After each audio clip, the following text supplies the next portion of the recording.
Social democratic trade union தொழிற்சங்கம் சார்பாக வரும் செப்டம்பர் 22ஆம் தேதி 6 அம்ச கோரிக்கைகளை முன்வைத்து மண்டல மாநாடு நடத்த திட்டமிட்டுள்ளனர். கோவை உக்கடம் பகுதியில் செய்தியாளர்களை சந்தித்து பேசிய சோசியல் டெமோக்ராட்டிக் ட்ரேட் யூனியன் அமைப்பின் மாநில பொதுச் செயலாளர் ரவூஃப் நிஸ்தார் கூறியதாவது, கடந்த 1923ஆம் ஆண்டு இழப்பீடு சட்டம் முதல் 2014 வரை தொழிலாளர் நலம் சார்ந்த பல்வேறு சட்டங்களும் சட்ட திருத்தங்களும் செயல்பட்டுள்ளது. பாரதிய ஜனதா கட்சி ஆட்சிக்கு வந்த பின்னர் 44 தொழிலாளர் சட்டங்களில் இருந்து 29 சட்டங்களை 4 தொகுப்புகளாக பிரித்து பெரும் தொழில் நிறுவனங்களுக்கு ஆதரவாக செயல்படுத்தப்பட்டு வருகின்றது. எனவே இந்த 4 தொகுப்புகளை ரத்து செய்ய வேண்டும். 1988இல் கொண்டுவரப்பட்ட சாலை பாதுகாப்பு சட்டத்தை 2019இல் மாற்றி மோட்டார் வாகன சட்டம் என்று மாற்றி மத்திய அரசு அபராதங்கள் மற்றும் தண்டனைகளை கடுமைப்படுத்தியுள்ளது. இதனை மாற்றி அமைக்க வேண்டும். கடந்த 40 ஆண்டுகளில் இல்லாத அளவு வேலைவாய்ப்பை மத்திய அரசு கடந்த 10 ஆண்டுகளில் குறைத்துள்ளது. படித்த இளைஞர்கள் தற்போது 48% பேர் வேலைவாய்ப்பு இல்லாமல் உள்ள நிலை உள்ளது.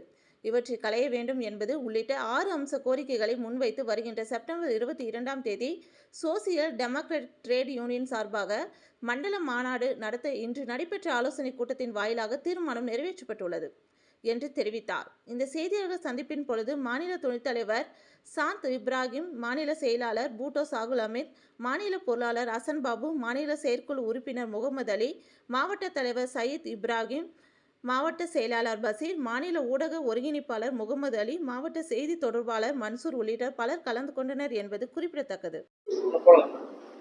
என் ரவூஃப் நிஸ்தார், மாநில பொதுச் செயலாளர் மற்றும் மாநாட்டு குழு தலைவர். வரக்கூடிய செப்டம்பர் 22ஆம் தேதி கோவையில் வைத்து எஸ்டிடியு தொழிற்சங்கம் சார்பாக மாபெரும் மண்டல மாநாடு நடத்த தீர்மானித்திருக்கின்றோம்.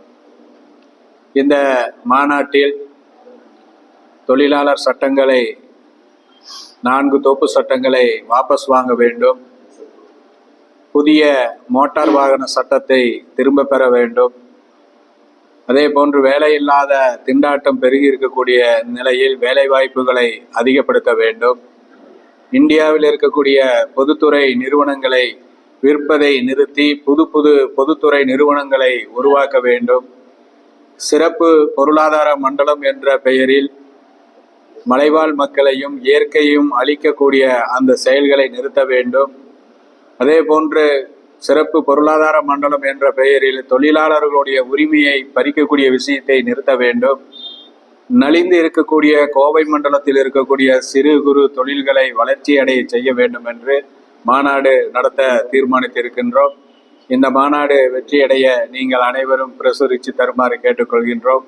என்னோடு இந்த அமர்வில் மாநில தலைவர் முகமது ஆசாத், மாநில துணைத் தலைவர்கள் சாந்தி இப்ராஹிம், அப்துல் சிக்கந்தர், மாநில செயலாளர் ரஃபீக், பொருளாளர் ஹசன் பாபு, மாநில செயற்குழு உறுப்பினர் ஹைதர் அலி போன்ற மாவட்ட நிர்வாகி சையத் இப்ராஹிம் மற்றும் நிர்வாகிகள் கலந்து கொண்டிருக்கின்றார்கள்.